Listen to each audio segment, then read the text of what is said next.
سيدنا محمد.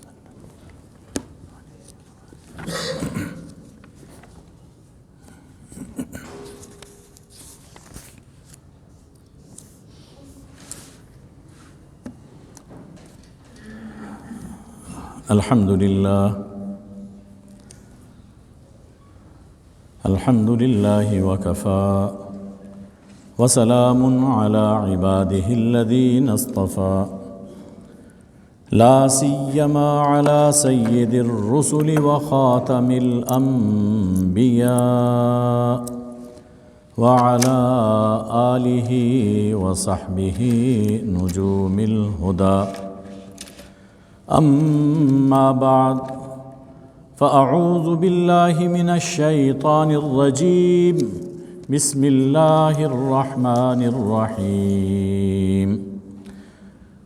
الله نور السماوات والأرض مثل نوره كمشكاة فيها مصباح المصباح في زجاجة الزجاجة كأنها كوكب دري يوقد من شجرة مباركة زيتونة لا شرقية ولا غربية يكاد زيتها يضيء ولو لم تمسسه نار نور على نور يهدي الله لنوره من يشاء ويضرب الله الأمثال للناس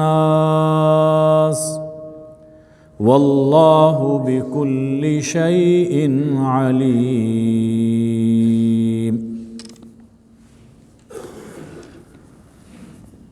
صدق اللہ مولانا العظیم. حاضرین گرامی قدر،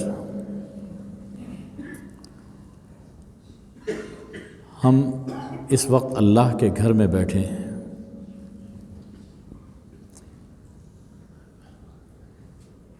مساجد کی اللہ کی نظر میں کیا اہمیت ہے؟ جب ہم مسجد میں آئیں تو ہمیں اس اہمیت اور فضیلت کو اپنے ذہن میں تازہ کرنا چاہیے. ہمیں یاد رہے کہ ہم اپنے گھروں سے نکل کر اللہ کے گھر جا رہے ہیں اور یہ کوئی معمولی مقام نہیں ہے. اس کے آداب ہیں، اس کا احترام ہے. آج قرآن مجید کی روشنی میں ہم مساجد کی اہمیت کو سمجھنے کی کوشش کر رہے ہیں. آیہ نور کی تلاوت کی گئی ہے. قرآن مجید کی بڑی مشہور آیہ ہے اور بڑے ہی بلیغ معانی پر مشتمل ہے. فرمایا گیا کہ اللہ نور السماوات والارض،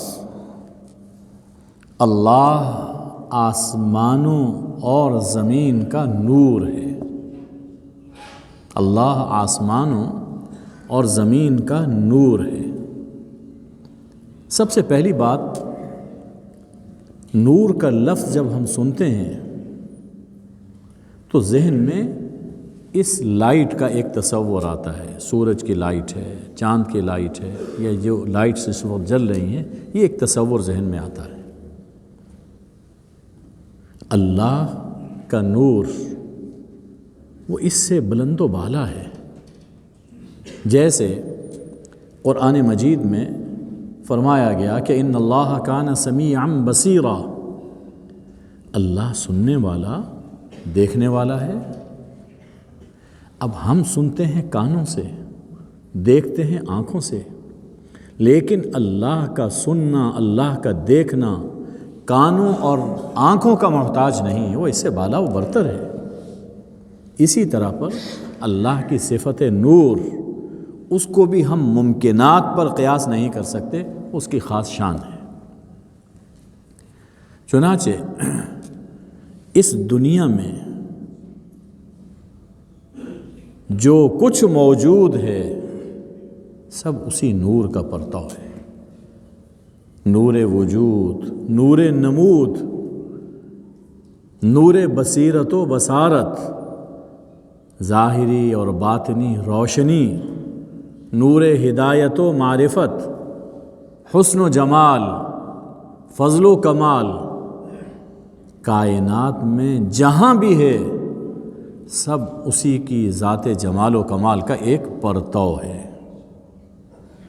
لیکن خود اس کا نور وہ بے کیف ہے،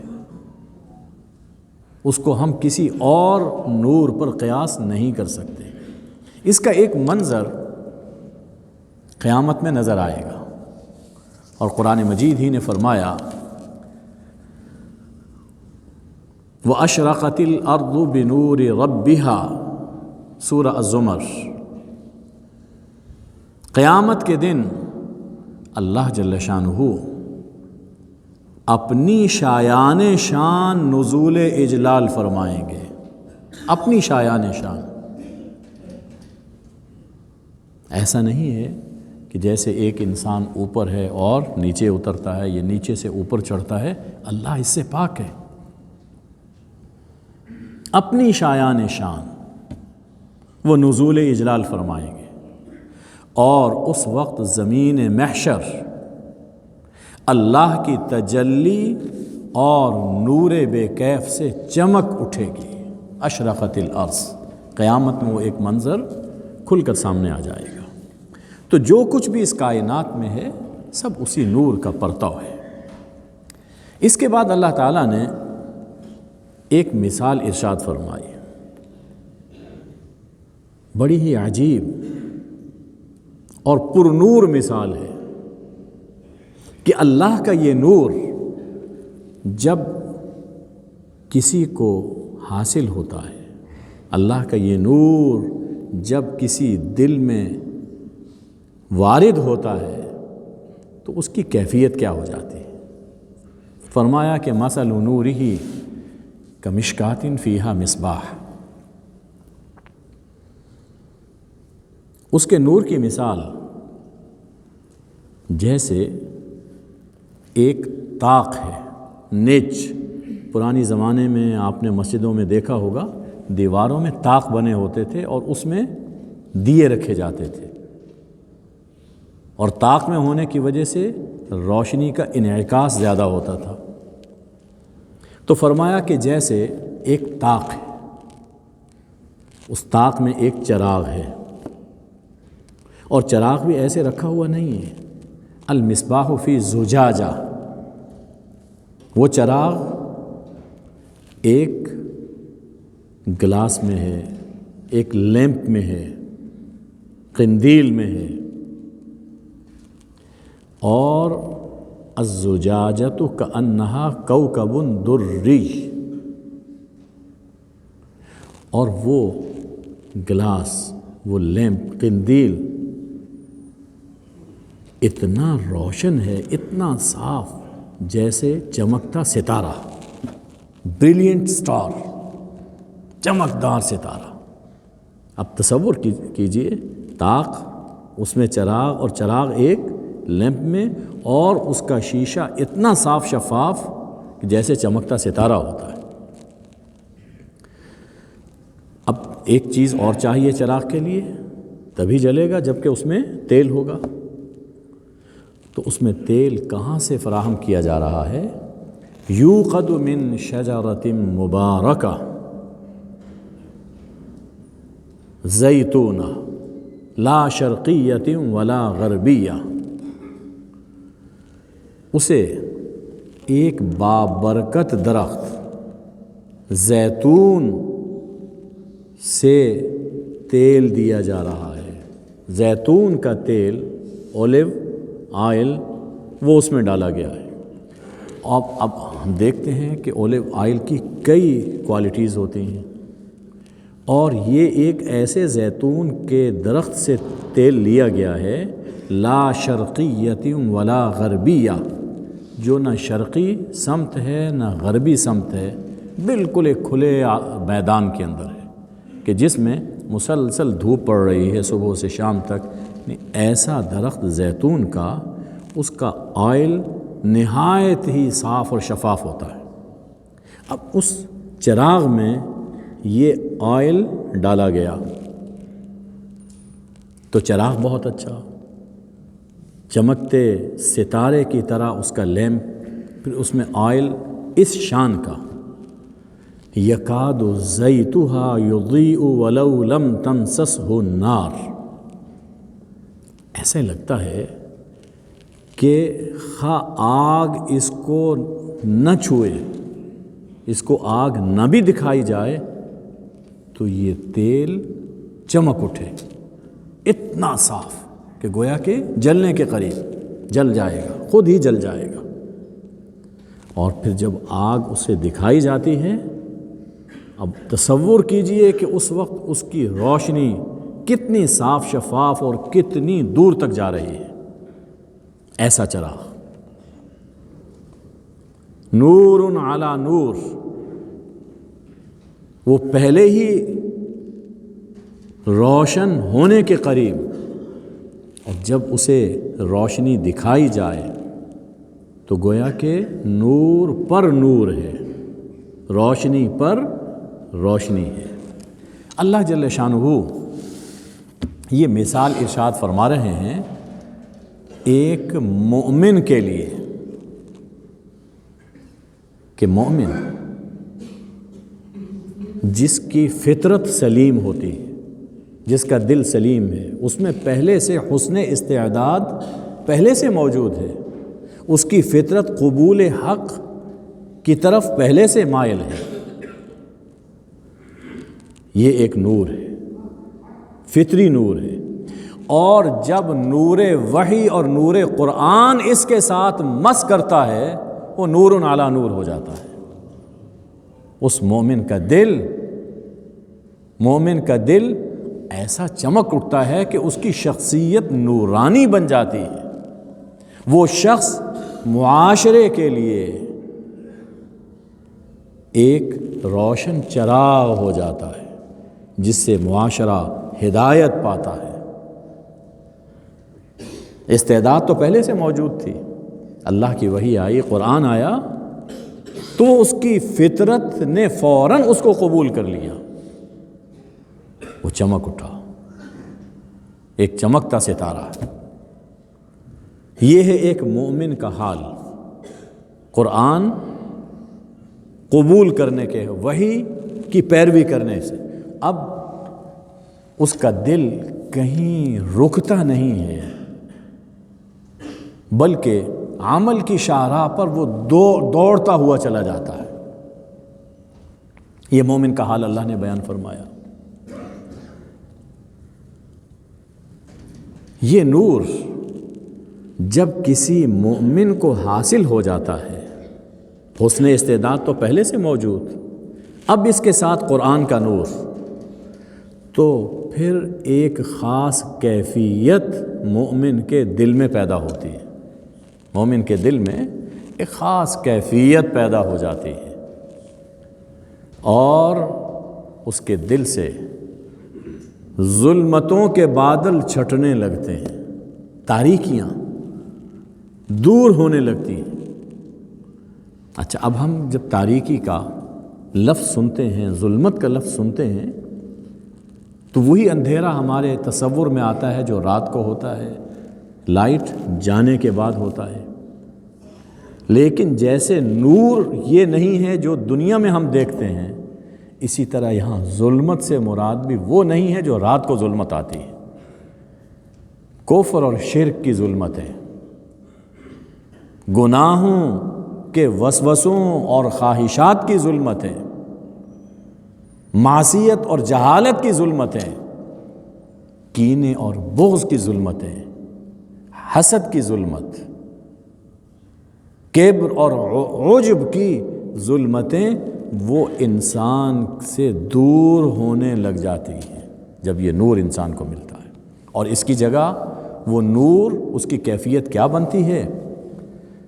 ایمان، اطمینان، یقین، اذعان، ایک طبیعت میں نشاط، پاکیزگی، شگفتگی، علم اور عمل پر آمادگی، ہمہ وقت آمادگی، ایک انشراح کی کیفیت انسان کے دل میں پیدا ہوتی ہے کہ نیکی کے لیے اس کا دل ہمہ وقت آمادہ رہتا ہے۔ یہ ہے نور۔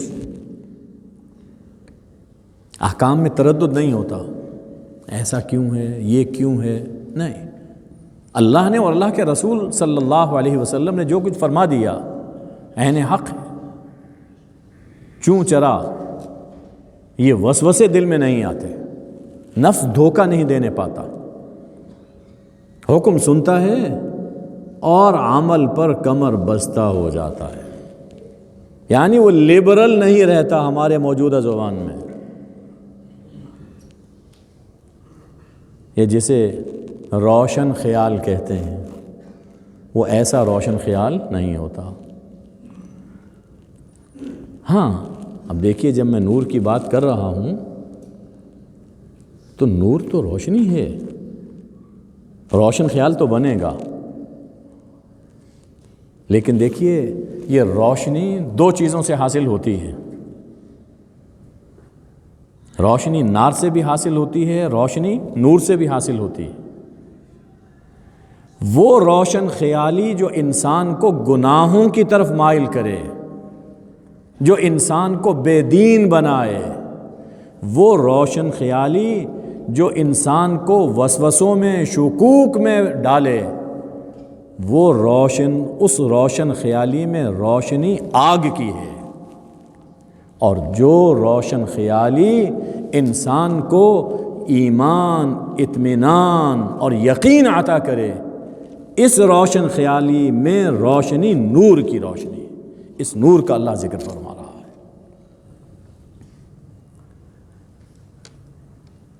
قرآن پاک نے اس کا اور مقام پر بھی ذکر فرمایا، اللہ ولی الذین آمنوا یخرجہم من الظلمات الی النور۔ اللہ مومنوں کا ولی ہے، مومنوں کا کارساز ہے، اللہ مومنوں کا سرپرست ہے، مومنوں کو تاریکیوں، ظلمتوں سے نکال کر نور میں لاتا ہے۔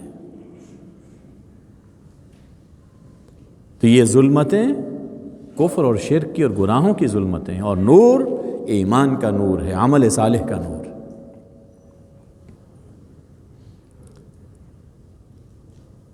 اس نور کی طلب ہر مومن کو کرتے رہنا چاہیے۔ خود نبی اکرم صلی اللہ علیہ وآلہ وسلم جب رات کو اٹھتے تھے تو اللہ جل شانہ سے ایک دعا کیا کرتے تھے، اسے دعائے نور کہا جاتا ہے۔ آج وہ دعائے نور میں ذکر کر رہا ہوں، آپ آمین کہتے جائیے اپنے اپنے دل میں۔ اللہ کی بارگاہ میں عرض کرتے ہیں، اللہم یا نور السماوات والارض، اے اللہ آسمانوں اور زمین کے نور، اجعل فی قلبی نورا، اے اللہ میرے دل میں نور پیدا فرما، وفی بصری نورا، میری نگاہوں میں نور پیدا فرما، وفی سمعی نورا، میرے کانوں میں نور پیدا فرما، وفی لسانی نورا، میری زبان میں نور پیدا فرما، وفی عصبی نورا، اے اللہ میرے پٹھوں میں نور پیدا فرما، وفی لحمی نورا، میرے گوشت میں نور پیدا فرما، وفی دمی نورا، میرے خون میں نور پیدا فرما، وفی شعری نورا، میرے بالوں میں نور پیدا فرما، وفی بشری نورا، اے اللہ میری کھال میں، سکن میں نور پیدا فرما، وجعل من فوقی نورا، اے اللہ میرے اوپر نور ہو، ومن تحتی نورا، میرے نیچے نور ہو، وعن یمینی نورا، میرے دائیں نور ہو، وعن شمالی نورا، میرے بائیں نور ہو، ومن خلفی نورا، میرے پیچھے نور ہو، ومن امامی نورا، میرے سامنے نور ہو۔ اللہم اجعل فی نفسی نورا، اے اللہ میرے نفس میں نور پیدا فرما، وَأَعْظِمْ لی نورا، میرے نور کو عظیم تر فرما، وَأَعْتِنِی نورا، اے اللہ مجھے نور عطا فرما، وَاجْعَلْنِی نورا، اے اللہ مجھے سراپا نور بنا دے۔ مجھے سراپا نور بنا دے۔ دیکھیے وہی بات جو اللہ نے قرآن پاک میں فرمائی، حضور صلی اللہ علیہ وسلم نے اسے دعا سے واضح فرما دیا کہ مومن کو جب یہ نور حاصل ہو جاتا ہے تو وہ معاشرے کے لیے سراپا نور بن جاتا ہے، وہ ایک روشن چراغ بن جاتا ہے، وہ ایک نورانی شخصیت بن جاتا ہے۔ تو نور یہ ایک صلاحیت ہے اور حسن استعداد ہے۔ یہاں نور حاصل ہو گیا، مومن نورانی بن گیا، لیکن اسے یہ نور کہاں سے ملے گا؟ اسے یہ نور کہاں سے ملے گا؟ کن لوگوں سے ملے گا؟ نور لینے کے لیے بھی تو جگہ کچھ چاہیے، کوئی مقام تو چاہیے۔ کہاں سے نور حاصل ہوگا؟ قرآن مجید نے کہا فی بیوتن، فی بیوتن، ان گھروں میں یہ نور ملے گا، گھروں میں، اللہ کے گھروں میں۔ یہد اللہ لنورہ من یشاء، اللہ جسے چاہتا ہے اپنے نور کی راہ دکھا دیتا ہے۔ وہ راہ کہاں سے ملے گی؟ کس گھر کی طرف جائے گی؟ فرمایا کہ فی بیوتن، اللہ کے گھروں میں، یعنی مسجدوں میں، مسجدوں میں یہ نور ملے گا۔ اس سے یہ معلوم ہوا کہ یہ جو مسجدیں ہیں، مسجد مرکز نور ہے، مسجد منبع نور ہے، مسجد یہ چشمہ نور ہے، چشمہ نور ہے۔ اس بات کی وضاحت حضرت ابن عباس رضی اللہ عنہما کے ایک ارشاد سے ہوتی ہے۔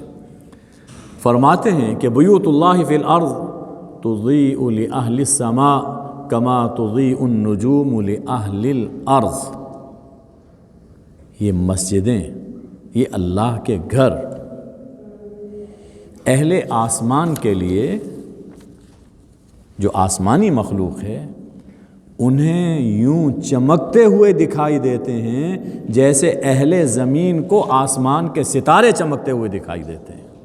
یہ ساری مسجدیں یہ زمین پر نورانی پر نور ستارے ہیں، یہ ستارے ہیں۔ اور یہ بات جو کہی گئی کہ اللہ کا گھر ہم کہتے ہیں مسجد کو، تو بعض نوجوان ذہن میں خیال آتا ہے، کبھی پوچھتے ہیں کہ کیا اللہ ان گھروں میں رہتا ہے؟